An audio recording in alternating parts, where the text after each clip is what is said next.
Kidlat News Updates. Mga balita ngayon, Cagayan Valley Region idineklarang malaya na sa presensya ng NPA. NBI volunteer driver nakapagpiyansa. Positibo sa gunpowder residue sa Senate shooting ayon sa SPD. Naitalang sunog sa bansa ngayong taon, tumaas ng 42% ayon sa BFP. Ako po si Cesar Soriano para ihatid ang nangungunang mga balita sa buong kapuluan ngayon.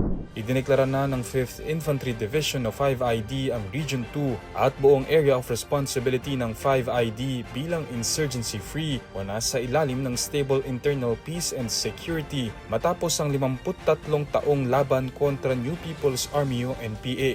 Ginawa ang deklarasyon kasabay ng ika-45 anibersaryo ng 5ID sa Camp Melchor F. de la Cruz sa Gamo, Isabela noong nakaraang linggo na dinaluhan ni Defense Secretary Gilberto Teodoro Jr. Ayon kay 5ID Commander Major General Gulliver Senires, malaking bahagi ng tagumpay ang pagtutulungan ng militar, lokal na pamahalaan, iba't ibang ahensya ng gobyerno at mga komunidad para tuluyang wakasan ng insurensiya sa rehiyon. Pinuri naman ni Teodoro ang 5ID dahil sa patuloy nitong pagpapatatag ng kapayapaan at seguridad sa Northern Luzon. Nakapagpiyansa na ang National Bureau of Investigation o NBI volunteer driver na si Mel Oragon noong Mayo 18, Lunes, matapos masangkot sa barilan sa Senado noong Mayo 13. Ayon kay Southern Police District o SPD spokesperson, Police Lieutenant Margaret Panaga, nagpositibo si Oragon sa gunpowder residue matapos sumailalim sa paraffin test. Gayunman, itinanggi niyang nagpaputok siya ng baril at iginiit na nasa GSIS canteen lamang siya nang komprontahin ng mga otoridad. Una nang sinabi ng NBI na hindi opisyal na ahente si Oragon kundi isang volunteer driver o force multiplier lamang ng ahensya. Nakapagpiyansa si Oragon nitong Lunes matapos magbayad ng 116,000 pesos kaugnay ng kasong paglabag sa firearms law at direct assault. Samantala, nagpapatuloy pa ang investigasyon ng Criminal Investigation and Detection Group o CIDG sa insidente.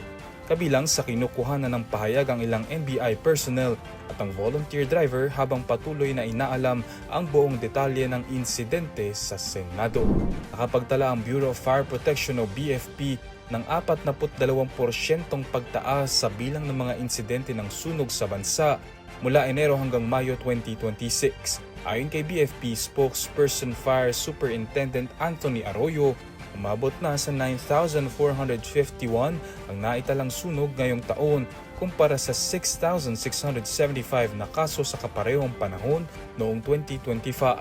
Sinabi ni Arroyo na halos 67% ang itinaas ng mga non-structural fire gaya ng sunog sa kagubatan at damuhan, bunsod ng matinding init ng panahon noong mga nakaraang buwan ng Marso, Abril at Mayo.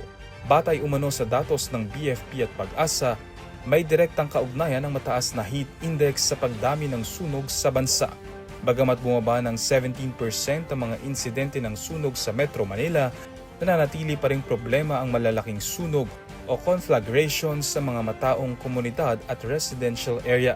Dahil dito, muling pinaalalahanan ng BFP ang publiko na iwasan ng overloaded electrical connections, ipahinga ang mga appliances at electric fan upang hindi mag-overheat, at gumamit lamang ng mga kagamitang aprobado ng DTI.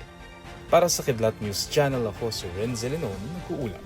Ako po si Cesar Soriano, kasama nyo sa bawat pagputo ng balita.